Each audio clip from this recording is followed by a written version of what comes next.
Se, portanto, me consideras companheiro, recebe, como se fosse a mim mesmo. E se algum dano te fez, ou se te deve alguma coisa, lança tudo em minha conta. Eu, Paulo, de próprio punho o escrevo. Eu pagarei, para não te alegar que também tu me deves até a ti mesmo. Sim, irmão, que eu receba de ti, do Senhor, este benefício. Reanima-me o coração em Cristo. Certo? Como estou da tua obediência, eu te escrevo, sabendo que farás mais do que estou pedindo. E ao mesmo tempo, prepara-me também pousada, pois espero que por vossas orações vos serei restituído. Até aqui a palavra de Deus. Hoje eu quero pensar com os irmãos a respeito de como nós devemos tratar uns aos outros. Já falamos alguns assuntos que dizem respeito ao nosso relacionamento com o próximo, mas pensando a passagem de hoje, eu quero meditar com os irmãos nesse assunto, como nós devemos tratar uns aos outros.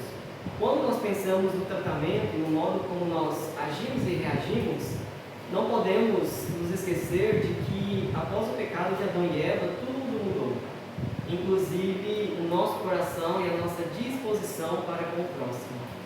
Não muito longe do pecado de Adão e Eva, nós já vemos Caim e seu irmão Abel já em um conflito tão grande, no caso da parte de Caim, que o levou a assassinar o seu próprio irmão. Não só assassinando, mas chegando ao ponto de até mesmo ocultar o seu corpo. Quando a Bíblia vai nos falar que a terra clamava pelo sangue de Abel que foi derramado.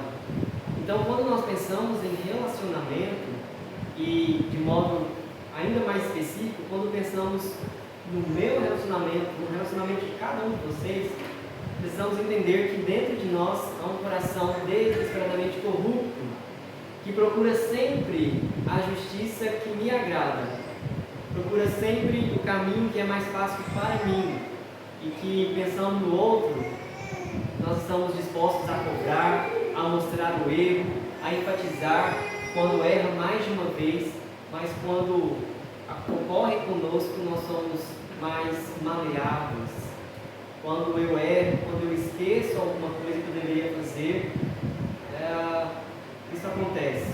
Mas quando é a minha esposa, quando é o esposo, misericórdia, não deveria ter feito isso, uma tragédia para o casamento. Então, pensando naquilo que a queda nos causou, o pecado de Adão e Eva, precisamos entender que somente alguém que possui Cristo Jesus, já habitando em seu coração, reinando em seu coração, é capaz de tratar o próximo de forma que agrade a Deus. Somente alguém que teve a sua vida transformada pelo Evangelho e que crê em Jesus Cristo como Salvador de sua vida é capaz de viver de forma agradável a Deus, tratando ao próximo com devido respeito, amor, não os colocando acima de Deus, mas também não inferiorizando a ponto de desprezá-lo, mas tratando como eu gostaria que eu fosse tratado, como diz o resumo dos 2 mandamentos: amarás ao Senhor teu Deus sobre todas as coisas e ao próximo como a você mesmo. Como nós já falamos a respeito do contexto da carta que Paulo escreve, ele escreve por volta do ano 60, e isso vai ser importante para o final da pregação, onde nós precisaremos dessa informação para entender o verso de número 22. Pensando no contexto e na necessidade que Paulo vê de escrever a Filemon, que abrigava em sua casa a igreja de Colosso, ele vai então agora, já no finalzinho de sua carta, ensinar a Filemon o modo como ele deve tratar Onésimo, que é o seu escravo que fugiu e que nessa fuga para ter com que se sustentar e até mesmo pagar a viagem e as despesas, roubou algum bem material de seu senhor. Mas agora Paulo escreve dizendo que Onésimo creu em Cristo Jesus. Onésimo foi evangelizado. E agora Onésimo é um irmão caríssimo de Filemão. Alguém que não deve mais ser tratado como um escravo, mas como um irmão caríssimo. E então, a partir daquilo que Paulo escreve a Filemão, como nós podemos aprender com Filemão como tratar uns aos outros, como tratar ao próximo. E em primeiro lugar, Paulo vai escrever no verso 17 que nós devemos tratar ao próximo com igualdade. Igualdade, a Bíblia fala várias vezes sobre essa temática. E destaquei algumas para o nosso conhecimento. A Bíblia fala sobre igualdade entre as pessoas no corpo de Cristo. Nós vemos isso em Gálatas 3:28, Colossenses 3, versículo de número 11. O que significa? No corpo de Cristo não há ninguém que seja melhor mais do que o outro, mais importante do que o outro. Quando nós pensamos o que é o corpo de Cristo, todos nós somos importantes, todos nós desempenhamos a nossa função. E quem nós somos fora da igreja, na sociedade, seja os nossos status, se você é rico ou pobre, se você é funcionário, se você é patrão, no corpo de Cristo, todos nós somos iguais. Todos nós, diante de Deus, não temos nenhum ponto a mais ou a menos por ser quem nós somos na sociedade em termos de status sociais. Não é isso que Deus conta, não é isso que Deus leva em consideração, mas quem nós somos agora, todos salvos pelo sangue de Cristo, todos miseráveis, pecadores, mas que agora foram salvos. É desse modo que Deus olha para a igreja e vê todos nós de forma igual e nos ensina que devemos tratar do mesmo modo. A Bíblia fala também sobre a igualdade, como eu já citei, entre pessoas ricas e pobres. Nós vemos isso em Provérbios, capítulo 22, Tiago, capítulo 2. São textos que vão ensinar o povo de Deus a não fazer acepção entre o irmão que é rico e o irmão que é pobre. Nós vemos algumas passagens que vai tratar sobre isso, dizendo que ao estarmos reunidos para adorar a Deus e chega alguma pessoa que é importante, conhecida, rica, e nós preparamos, reservamos um assento lá na frente de destaque para a pessoa. Mas, por outro lado, quando chega uma pessoa inferior, uma pessoa desconhecida, uma pessoa que às vezes vem até de outro estado, de outro lugar, nós mal cumprimentamos, mal perguntamos como ela está, mal dizemos bom dia, boa tarde, boa noite, porque pensamos que não vai ter nenhum retorno para nós. Então, não vou perder meu tempo cumprimentando alguém que é inferior a mim, que eu me diz errado. Devemos tratar todas as pessoas de forma igual. Nós vemos também a Bíblia falando sobre igualdade no julgamento. A Bíblia vai falar sobre não torcer o juízo, não ser parcial.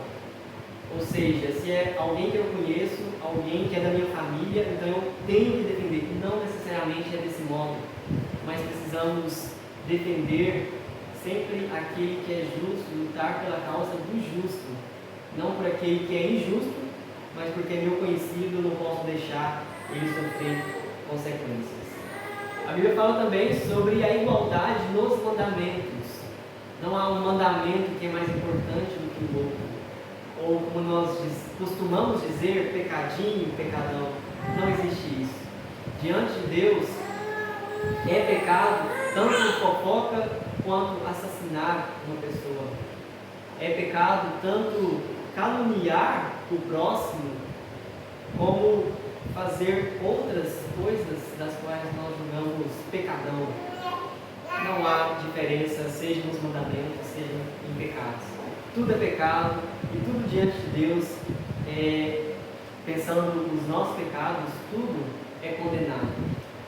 E a Bíblia fala também sobre a igualdade na dignidade do homem e da mulher.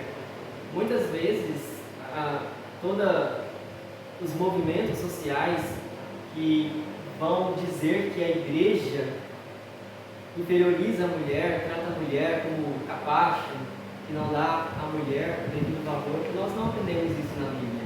Pelo contrário, a Bíblia desde o início, desde a criação da mulher, vai falar que Eva era uma auxiliadora idônea, ou seja, ela tinha todas as capacidades recebidas por Deus para agir de igualdade em auxiliar Adão. Quando pensamos biblicamente o papel da mulher, ela possui a mesma dignidade, a mesma capacidade dada por Deus ao homem e à mulher. Mas dentro da função do casamento, foi da vontade de Deus escolher o homem para ser o cabeça e a mulher auxiliá-lo naquilo que ele deve então conduzir. Assim como na igreja, Deus levanta líderes e por meio dos irmãos, pessoas para o auxiliar. Portanto, a Bíblia não vai fazer acepção entre o homem ou a mulher, ou dizer qual é mais importante do que o outro, mas que diante de Deus há dignidade, tanto o homem quanto a mulher. E por fim, Deus trata cada um de nós de forma igual. Não é porque eu já tenho 50 anos, 100 anos que eu sou crente e chega uma pessoa que é o primeiro ano que ela está professando a fé em Cristo Jesus, Deus vai me tratar com mais misericórdia, porque aliás eu já vivo há muito tempo. Aquele lá Deus vai ser mais rigoroso porque é o início da caminhada. Deus trata todos nós com o mesmo amor, com a mesma misericórdia. E é isso que Paulo quer ensinar para Filemão. Nós vimos que no verso 17, no verso de número 16, Paulo escreve a Filemão dizendo como ele deveria tratar Onésimo. E no verso 17 é a continuação daquilo que Paulo começou a dizer. No verso 16, olha só o que nos diz. Não como escravo, antes muito acima de escravo, como irmão caríssimo, especialmente de mim, e com maior razão de ti, quer na carne, quer no Senhor. E aí o verso 17, se portanto me consideras companheiro, recebe-o como se fosse a mim mesmo. O que Paulo quer ensinar aqui é sobre a igualdade no modo como nós devemos tratar todos os seres humanos de acordo com a vontade de Deus. Muitas vezes nós somos tentados a tratar diferente certas pessoas. Por exemplo, nós temos a tendência de sermos, às vezes, muito mais receptivos com a autoridade de nossa cidade do que com uma pessoa que nós não conhecemos. Ainda que a gente não conheça a autoridade pessoalmente, de convívio, só de nome, nós temos a tendência de tratar as nossas autoridades com muito mais alegria e disposição do que uma pessoa que nós não conhecemos. Do mesmo modo, nós costumamos tratar certas pessoas da igreja com maior importância do que outras. Por exemplo, corremos o risco de estarmos conversando com uma pessoa que chegou na igreja, algum visitante, nós estamos conversando, estamos perguntando sobre a vida dela, e chega alguma pessoa que já é do convívio da igreja, interrompe a conversa que o irmão e a irmã está tendo com o visitante, e no interromper, rouba a pessoa de estar conversando com outra, e a pessoa se sente no dever de dar mais atenção para aquele que é da igreja do que para aquele que talvez sabe lá se vai voltar. Então, ele veio uma vez, então ele pode esperar, eu vou dar atenção para aquele que eu já conheço. Inclusive, eu tenho assuntos mais importantes a tratar. Então, nós corremos esse risco e as pessoas percebem isso, percebem quando nós tratamos de forma diferente. E Paulo vai escrever, olha, eu não desejo, eu não espero que você trate Onésimo de forma diferente por ele ser um escravo. mas eu espero que você o trate como igual. Ele diz no verso 17: se me consideras companheiro. Algumas motivações que Paulo vai dar para Filemon tratar Onésimo como igual.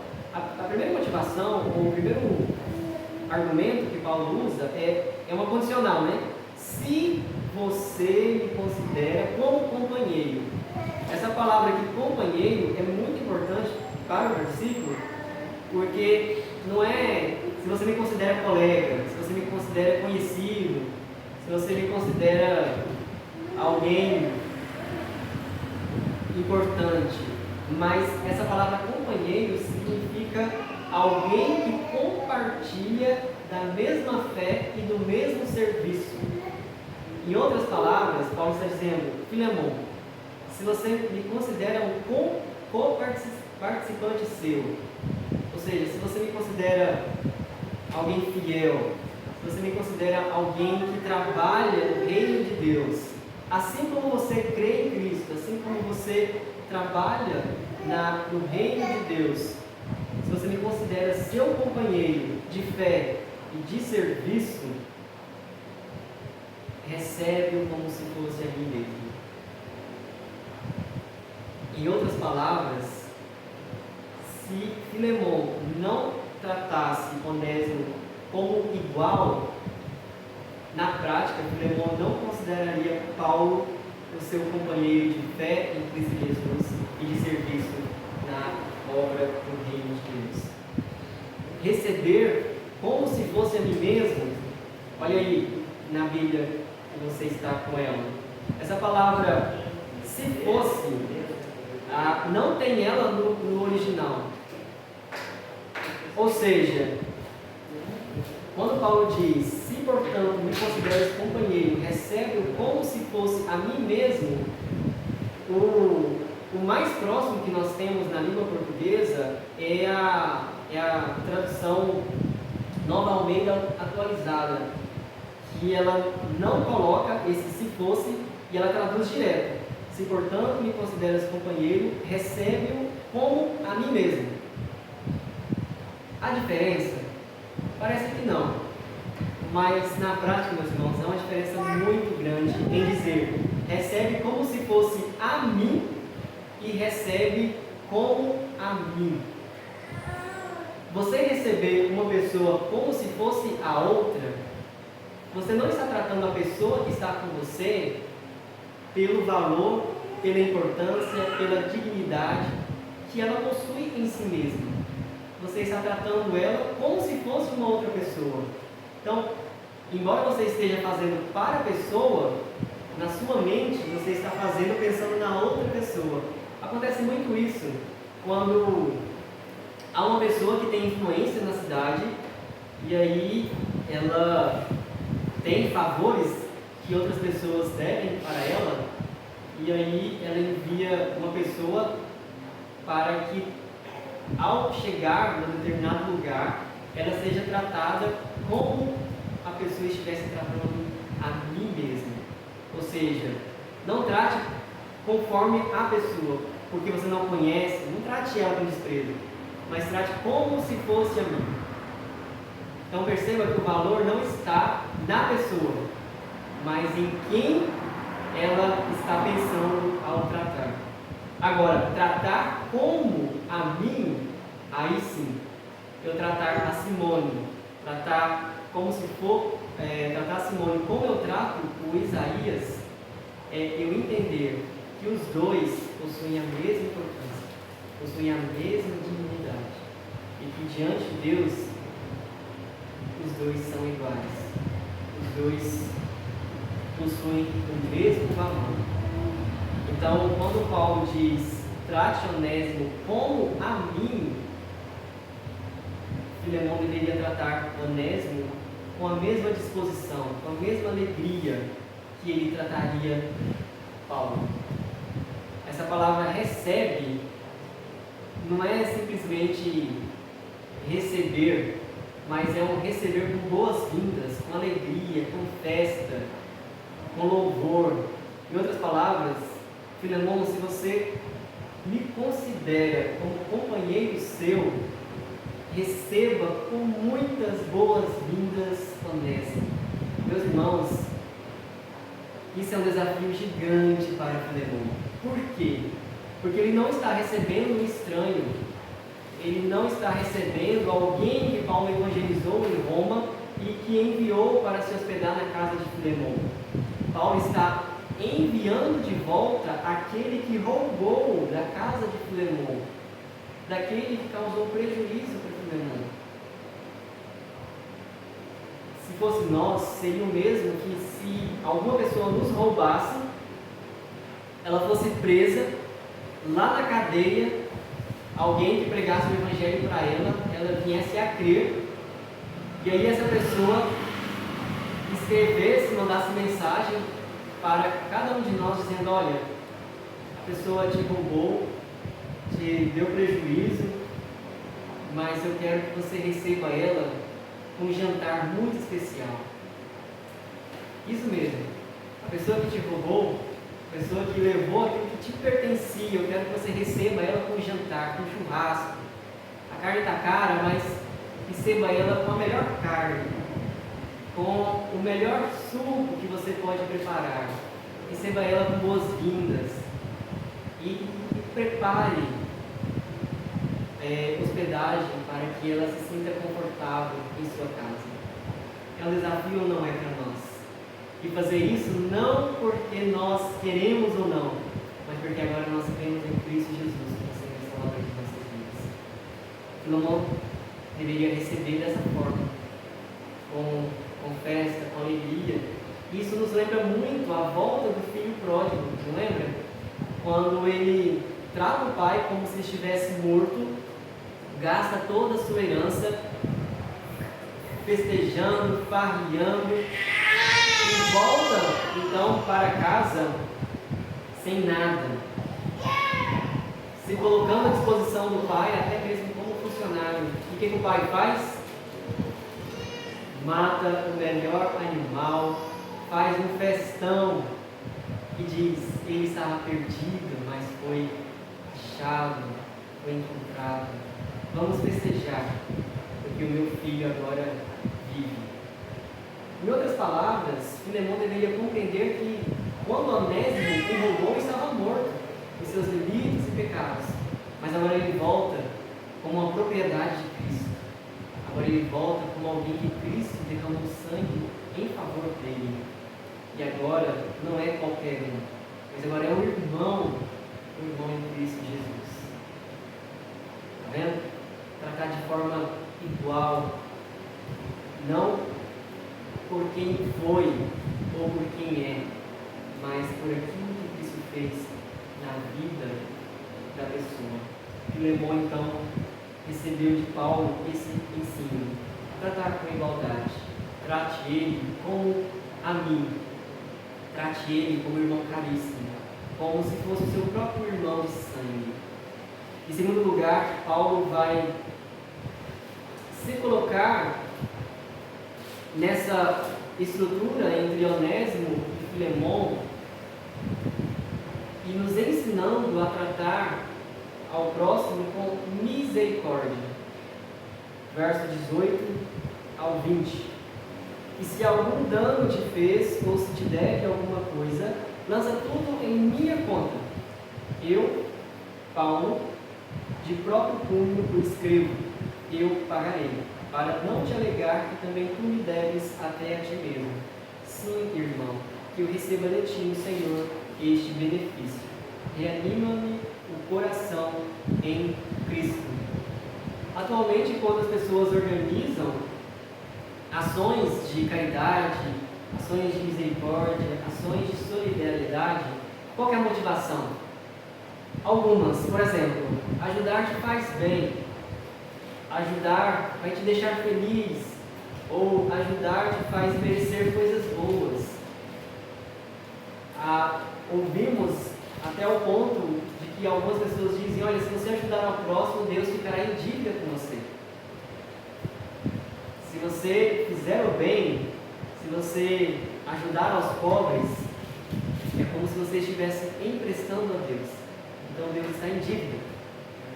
Deus está em negativo com você. A Bíblia não mostra dessa maneira. Pelo contrário, a Bíblia não mostra que eu devo agir de forma misericordiosa para ser recompensado, mas agir de forma misericordiosa sem esperar nada em troca, nada como recompensa. E às vezes nós ouvimos até ingratidão. Muitas vezes esperamos ouvir gratidão daquele que nós ajudamos. Muitas vezes nós ouvimos ainda ingratidão, pessoas que vai falar que nós poderíamos ter ajudado mais e não ajudamos, ou que se ajudamos foi porque quis e a pessoa não pediu, não correu atrás de nada. Então, a motivação única que a palavra de Deus nos dá para que sejamos misericordiosos é unicamente retribuir o amor que eu tenho recebido de Deus com o próximo, e nada mais do que isso. Não é para a salvação, não é para empréstimo, não é para que Deus me deva, não é para que eu seja recompensado. Mas o amor que eu recebi de Deus foi tamanho que agora eu manifesto esse amor recebido através de ações. Paulo vai falar, portanto, a respeito da misericórdia quando ele se coloca como fiador de Onésimo.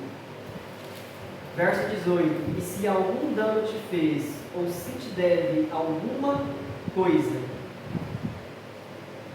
Não há como saber se Paulo sabia ou não se Onésimo havia roubado algo de Filemon. O que nós sabemos é que quando algum escravo fugia naquela época, geralmente ele roubava alguma coisa. Porque como ele não tinha nenhum dinheiro, nenhum bem material que pudesse custear o fugir para o mais longe possível do seu senhor, ele então acabava roubando alguma coisa. Paulo pode ter deduzido, e por isso o motivo do si, porque pode ser que não causou nenhum dano, mas se causou, o Onésimo também pode ter dito a ele.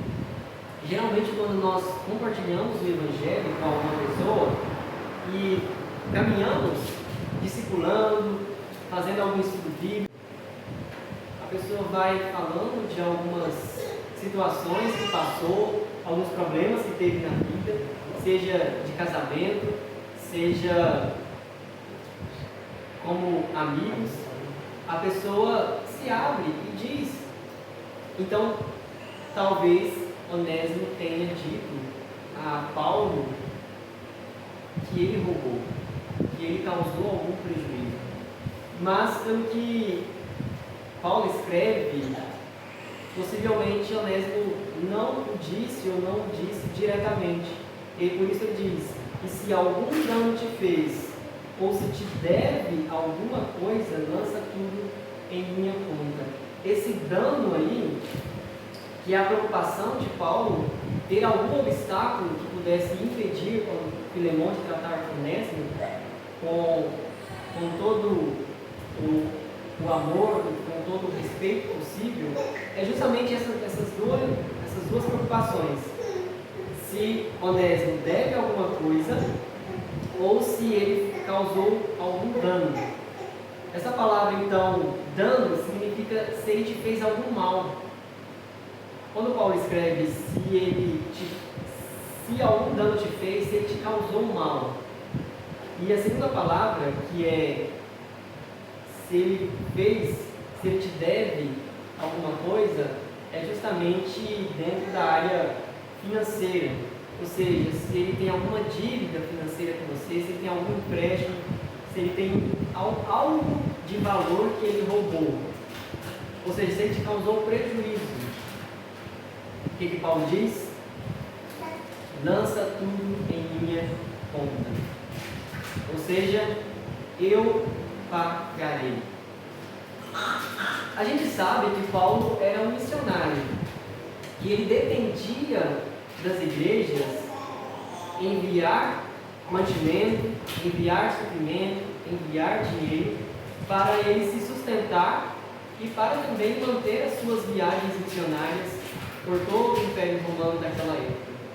A pergunta é: de onde Paulo tiraria essa quantia?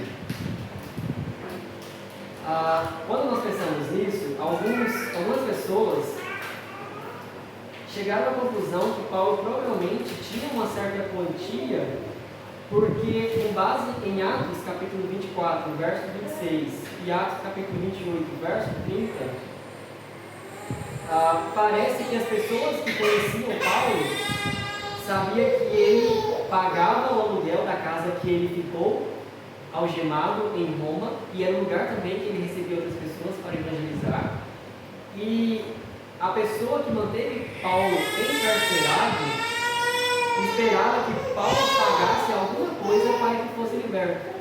Então, de alguma forma, Paulo tinha uma quantia em dinheiro, seja ele próprio, por meio do trabalho que ele desempenhava, e a gente vê que ele precisou trabalhar. A profissão dele era fazer tendas, então ele precisou trabalhar, porque o mantimento que ele recebeu não foi o suficiente para pregar o evangelho o dia todo, sem preocupação com quantia financeira. Mas, sem saber qual é a origem desse dinheiro que Paulo poderia levantar, nós sabemos que, em última instância, ele estava falando pela fé, de que ou o Senhor poderia providenciar condições financeiras para que quitasse a dívida de Onésimo para com Filemon, ou, como nós vamos ver mais adiante, Paulo poderia esperar de Filemon que não cobrasse nada, mas que perdoasse tudo aquilo que Onésimo fez, não só moralmente, mas financeiramente também. Por isso que Paulo vai dizer: eu, Paulo, de próprio punho, o escrevo, eu pagarei, para não te alegar que também tu me deves até a ti mesmo. O que Paulo quer dizer com isso? Paulo quer dizer que, assim como Onésimo deve algum valor a Filemon, Filemon deve a própria vida a Paulo. Em que sentido? No sentido de que Filemon ouviu do Evangelho provavelmente através da pregação de Paulo. Então, Paulo considera que todo aquele que ouve o Evangelho da nossa boca é como se fosse o nosso filho, é como se fosse a nossa filha na fé. Por isso que ele chama Timóteo de filho, filho amado ou meu amado, porque ele considera Timóteo como filho, porque foi de Paulo que ele ouviu o Evangelho e que ocorreu um novo nascimento. Então, Paulo está usando justamente essa compreensão que ele tinha a respeito da evangelização para dizer: Filemon, você me deve a própria vida. Ou seja, enquanto Onésimo te deve algum valor financeiro, lembre-se de que você não me deve valor financeiro, mas a própria vida, no sentido de ofertá-la a estar comigo, a trabalhar comigo, a estar no reino de Deus, servindo pela fé, pregando o Evangelho, sujeito a tudo aquilo que pode nos acontecer, mas como meu companheiro, como meu auxiliar, como alguém que nasceu através da pregação do Evangelho que Deus ministrou através da minha vida. Então, Paulo vai mostrar justamente essa igualdade entre a dívida entre Onésimo e Filemon. E ainda mais ressaltando que, se a dívida de Onésimo pode ser saldada, Filemon saldaria a sua dívida entregando a sua vida em favor de acompanhar Paulo no ministério. Então, Paulo vai mostrar justamente isso, que através da sua misericórdia, ele compreende que a dívida de Onésimo é também a sua dívida. E que para a reconciliação, se isso é um obstáculo, então ele está disposto a pagar por esse valor, para que não haja nenhum obstáculo, nenhuma dificuldade entre Filemon e Onésimo. Você diria isso para alguém que você está evangelizando? Se a pessoa chegasse ao ponto de dizer, olha, eu não posso voltar no supermercado porque eu devo tanto que o dono já me prometeu de morte. Então, não há outro lugar para fazer compras. E você chegar lá no supermercado e dizer, olha, aquilo que fulano deve, coloca na minha conta, eu não vou pagar. Eu sei que agora ele é uma nova criatura, que agora ele tem Cristo em seu coração. E para que ele volte a ter condições, ter acesso a mantimentos, eu quero que haja reconciliação entre você e ele. Então eu estou pagando a sua dívida. Meus irmãos, tudo aquilo que a Bíblia requer de nós como cristãos não é algo fácil. Em outras palavras, não é nada que nós façamos que não exija fé. Tudo que nós fazemos como cristãos exige fé. Se é uma viagem, se é fazer uma compra, se é ajudar alguém, se é ajudar algum próximo, exige fé. E não é uma fé que muitos dizem que é eu estar bem, me sentir feliz, ajudar ao próximo. Não é essa fé. É a fé de entender que Cristo é Rei em meu coração. Ele é o meu Senhor. E que nós, como escravos de Cristo, nós estamos aqui tão somente para obedecer. E se não for pela fé, eu e você não obedeceremos Cristo nunca. Se não for pela fé, eu e você jamais nos sujeitaremos àquilo que Cristo quer nos ensinar. Por isso que Cristo diz, olha, se vocês não beberem do meu sangue, não comer da minha carne, vocês não têm parte comigo. Ou seja, se vocês não tiverem um relacionamento verdadeiro comigo, se vocês não entenderem que eu é quem mando e que vocês é quem obedecem, se vocês não entenderem que eu sou pastor e vocês é as ovelhas, se vocês não entenderem que eu é que sei o que é melhor para vocês, não há comunhão. Vocês não são meus discípulos. Pelo contrário, Cristo vai dizer, malditos de meu Pai, eu nunca vos conheci. Porque ainda de não manter relacionamento com Cristo, de não nos sujeitarmos a Cristo pela fé, nós temos a coragem de dizer para os outros que somos cristãos. E as pessoas nos veem como cristãos. E Cristo então diz, olha, mesmo que você dizia Senhor, Senhor, mesmo que você falava a respeito de mim, você nunca viveu o que você ensinou. Você nunca desfrutou do que você ensinava as pessoas a crer.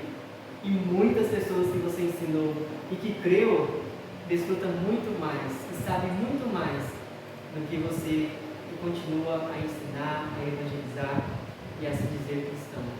Então, exige fé. Obedecer a Deus exige fé.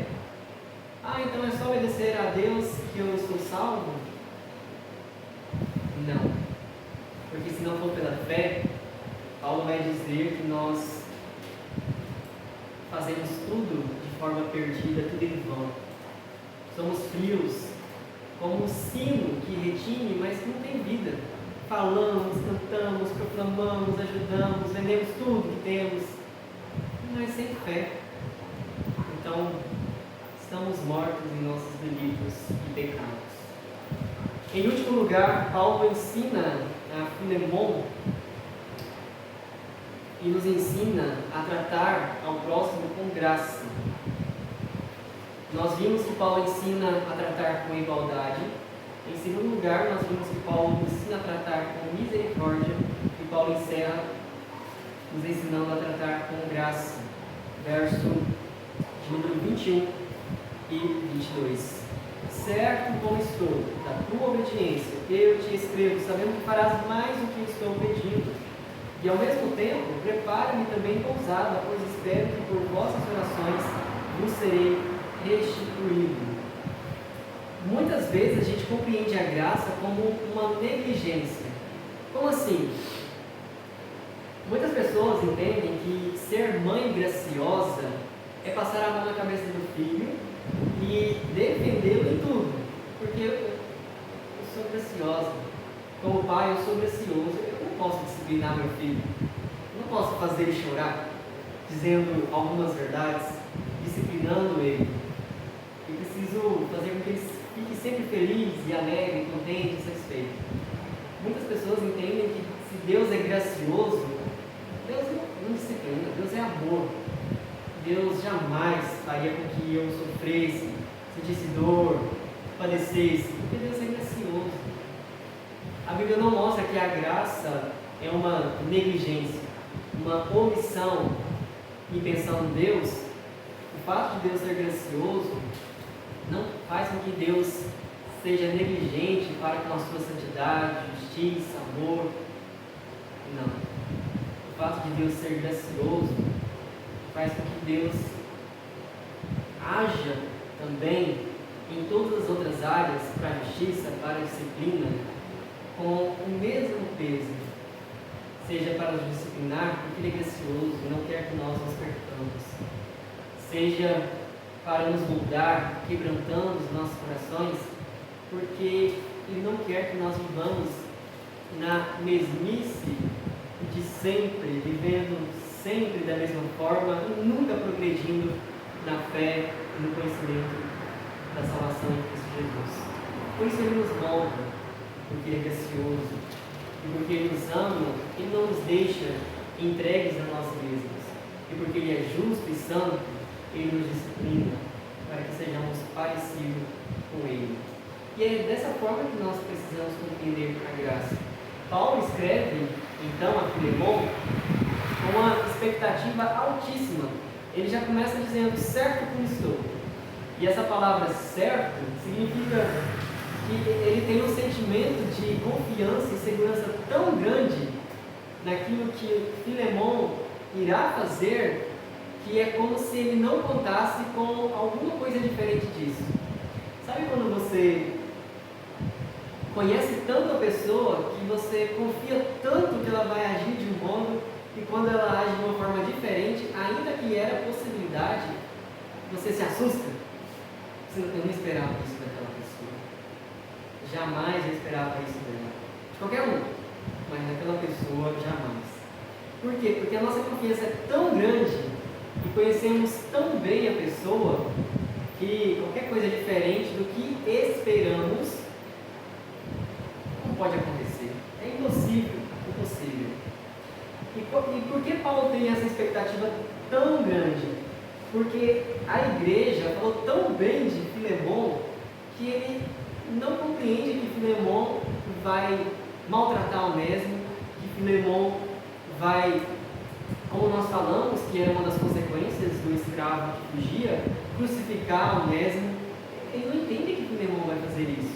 A igreja de Colosso já havia falado que Filemon ele agia em amor, ele era alguém que prestava serviços de uma forma tão bondosa, verso 14, ele tinha amor para com os outros, verso 5, a fé dele em Cristo Jesus era visível de todos também, verso 5, e ele era alguém que servia no reino de Deus, verso 1 e verso de número 7. Então, Paulo ouve aquele testemunho maravilhoso da igreja para com Filemon, um da outra. Ele vai tratar Onésimo acima das expectativas que eu tenho para Filemon. É o que ele diz: certo como estou da tua obediência, eu te escrevo sabendo que farás mais do que estou pedindo. Essa é a expectativa que Paulo tinha para com Filemon, de que ao tratar Onésimo, Filemon seria gracioso sem medida, fazendo muito mais. E o que seria muito mais do que Paulo esperava? Tem muitas pessoas que entendem que fazer muito mais seria atender ao pedido de Paulo, quando Paulo chega a falar que ele gostaria de manter Onésimo com ele, mas que ele não gostaria de ficar com Onésimo sem o consentimento de Filemon. Pode ter sido isso, mas pode ter sido muito mais do que isso. que, por exemplo, a obediência de Filemon e a compreensão de Filemon a respeito da palavra de Deus poderia fazer com que ele se reunisse com todos os demais donos de escravos e ensinasse eles a contratar os seus escravos, não com ameaça, mas com dignidade, com amor, com respeito, sabendo que diante de Deus todos possuem o mesmo valor, porque foram feitos à imagem e semelhança de Deus. Ele poderia também rever a sua relação com Onésimo e com outros escravos que ele possuía e libertar todos. Ele poderia também dar a Onésimo algum tempo para pregar o Evangelho, ou seja, fazer uma carga horária para Onésimo. Olha, Onésimo, você vai trabalhar para mim durante 6 horas no dia, mas o restante disso você está livre para pregar o Evangelho, para discipular. A gente não sabe o que poderia ser, mas Paulo tinha a expectativa de que Filemon faria muito mais do que receber Onésimo como irmão caríssimo, do que chegar ao ponto de não cobrar de Onésimo nem de Paulo a dívida, mas entender que está tudo pago. Eu perdoo a dívida de Onésimo, porque eu compreendo também que eu devo a minha própria vida a Paulo. Ele vai dizer no verso 22: e ao mesmo tempo prepara-me também pousada, pois espero que por vossas orações vos serei restituído. O que Paulo quer dizer aqui? Dentre os significados do que Paulo pode dizer, o que eu acredito que é o mais próximo, Paulo está dizendo que ao mesmo tempo prepara-me também pousada. É como se Paulo estivesse dizendo: olha, eu sei que você fará muito mais do que eu estou pedindo, e por isso mesmo eu irei pessoalmente ver o que você fará. Essa seria o significado de preparar hospedagem, preparar pousada. Ou seja, eu irei ver com meus próprios olhos aquilo que você fez e que extrapolou todas as minhas expectativas. É claro que se Filemon não estivesse motivado a agir, o que não é o caso, ele ficaria temeroso em receber Paulo e ver que tudo aquilo que Paulo escreveu, ele não ouviu, ele não obedeceu. Mas, pelo que nós compreendemos da vida de Filemon, não é esse o caso, mas realmente ele faria muito mais do que Paulo estava o escrevendo. E aí Paulo então pede para que tanto ele como a igreja rogue a Deus. Espero que por vossas, aqui vossas já não é só Filemon, mas todas as pessoas que estão ali com Filemon, vossas orações vos serem restituídas. Paulo, durante esse momento que ele escreve a carta a Filemon, provavelmente ele está preso, ainda em Roma, onde ele conheceu Onésimo. E provavelmente ele foi liberto para fazer outras viagens, e nessas viagens possivelmente ele esteve ali em Colosso e hospedou naquele lugar que Filemon preparou para ele.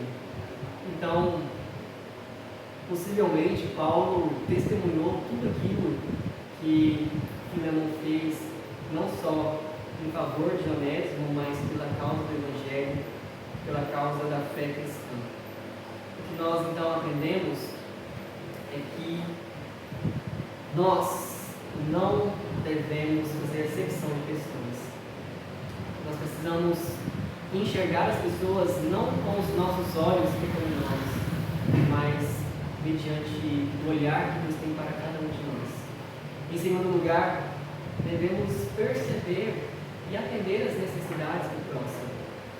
Nós não temos condições de ajudar o mundo inteiro, e é por esse motivo que Deus permite que venham pessoas de pouco a pouco, para que tenhamos condições de ajudar com o que temos. Dificilmente nós ajudaremos com aquilo que você não tem. Isso é impossível. Olha, eu vou quitar o seu financiamento, mas eu não tenho dinheiro nem para pagar 3 vezes de compra nesse mercado. Deus não cobra de nós aquilo que nós não temos condições de fazer em relação ao próximo. Mas aquilo que Ele nos dá a oportunidade de ajudar, Deus capacita, Deus providencia, Deus nos conduz. Em terceiro lugar, devemos retribuir de forma graciosa o amor que nós temos recebido em Cristo Jesus. Devemos amar ao nosso próximo. E pensando nisso, em quarto lugar, como aplicação, devemos santificar Cristo em nossos corações. A partir do momento que nós compreendemos que Cristo reina em nossos corações e que agora nós somos seus servos, adotados, é claro, chamados filhos, mas somos servos de Cristo. A Bíblia fala que nós somos escravos de Cristo. E como escravos, nós não temos vontade própria. A nossa vontade é fazer a vontade daquele que nos enviou. Por isso que a oração do Pai Nosso começa com: seja feita a tua vontade. Primeiro pedido: seja feita a tua vontade, assim na terra como no céu. Ou seja, não é o que eu quero, Senhor, não é o que eu desejo, mas o que o Senhor quer para mim, que isso seja feito. E aí, quando você diz que seja feito, seja você querendo ou não, gostando ou não, tendo prazer ou não, que seja feito, Senhor, porque eu compreendo que é o melhor e que é o que deve acontecer. A vontade do Senhor prevalecer sobre a minha e sobre todos. Que Deus nos abençoe e nos recorde que devemos tratar ao próximo com igualdade, com misericórdia e com graça. Vamos orar? Pai Santo, bendito é o teu nome. Diante da tua palavra, ó Deus, reconhecemos que falhamos em santificar Cristo Jesus em nossos corações. Falhamos em nos submeter como servos, como escravos de Cristo. Falhamos em agir pela fé, porque muitas vezes agimos só naquilo que para nós é seguro, para nós é confortável, que para nós trará algum retorno. Tem misericórdia de nós, ó Pai. Reine em nossos corações, reine no coração de cada um dos irmãos, para que, por meio da fé, possamos nos submeter ao Senhor em todas as coisas, não considerando a nossa vontade, mas a tua acima da nossa, para que possamos viver com agrado ao Senhor. Abençoa-nos, ó Pai, capacita-nos com teu Espírito Santo. Hoje o Senhor nos dá a oportunidade de reconhecer o nosso erro, o nosso pecado, de nos arrepender e de clamarmos misericórdia e graça do Senhor. Que cada um dos irmãos possa reconhecer como tem vivido e clamar ao Senhor graça, perdão, a direção do Senhor. Conduz as nossas vidas, Senhor. É o que nós pedimos, em nome de Jesus. Amém.